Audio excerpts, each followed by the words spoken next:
En 48-49, donc pendant la Première Guerre, les Britanniques et les Transjordaniens négocient et les Transjordaniens disent il n'y a pas de Palestine. Hein, c'est nous qui allons annexer la Cisjordanie. C'est-à-dire du point de vue d'Abdallah, le roi de Transjordanie, la nation palestinienne ne faisait pas sens. Et donc entre 48, 49 et 67, la Cisjordanie n'est pas occupée par Israël. C'est un morceau de la Transjordanie qui devient la Jordanie. Il ne faut pas l'oublier. Gaza est administré par l'Égypte.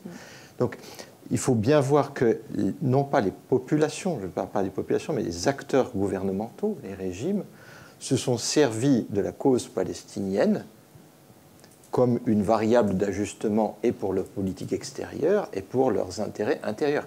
C'était vrai en 48-49, ça le reste aujourd'hui. Qu'est-ce que veut faire l'Arabie saoudite aujourd'hui? Quelle est sa priorité? D'avoir la Coupe du monde de football dans quelques années, de créer telle ville, c'est-à-dire les Palestiniens pour Mohamed Ben Salman, mettez-vous à sa place, est-ce que ça compte beaucoup? Soyons sérieux un peu. En revanche, il ne va pas le dire comme ça. Donc c'est très important hein, d'avoir ça à l'esprit. Et même pour les opinions publiques, vous avez évoqué le sentiment des Libanais, ben, oui, il faut reconnaître que tous les Libanais, je reviens d'Égypte, tous les Égyptiens ne sont pas derrière les Palestiniens et encore moins derrière le Hamas. C'est une réalité aussi.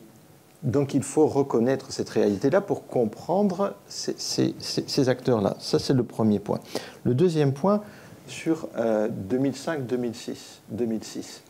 La fracture, elle est 2005 au Liban, entre Hezbollah et une partie de l'opinion.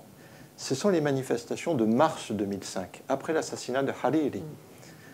Hein? En 2000, quand Israël se retire du Liban Sud, le Hezbollah dit « on a gagné ». On vend la victoire du Hezbollah au Liban Sud, la défaite israélienne au Liban Sud, etc. Mais après l'assassinat de Hariri, les manifestations qui ont lieu hein, du jour des obsèques de Hariri jusqu'au 14 mars, le 14 mars, les gens qui étaient sur la place des martyrs, ils ne célébraient pas le Hezbollah. Donc on est avant 2006. Et Karim a parlé des attentats ensuite contre, par exemple, Samir Qassir. Samir Qassir, il faisait cours et il savait qu'il y avait des gens du Hezbollah qui l'attendaient. Il est mort en juin 2005 dans un attentat qui est ou syrien ou en tout cas... Donc la rupture du Hezbollah, ce n'est pas 2006, c'est avant.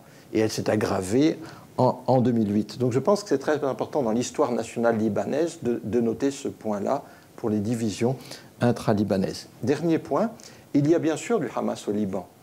Et il y a d'autant plus du Hamas au Liban que Haniyeh, après le 8 octobre, je ne pourrais plus dire quel jour exactement, il a déclaré qu'il annonçait la création d'une force armée des jeunes du Hamas au Liban.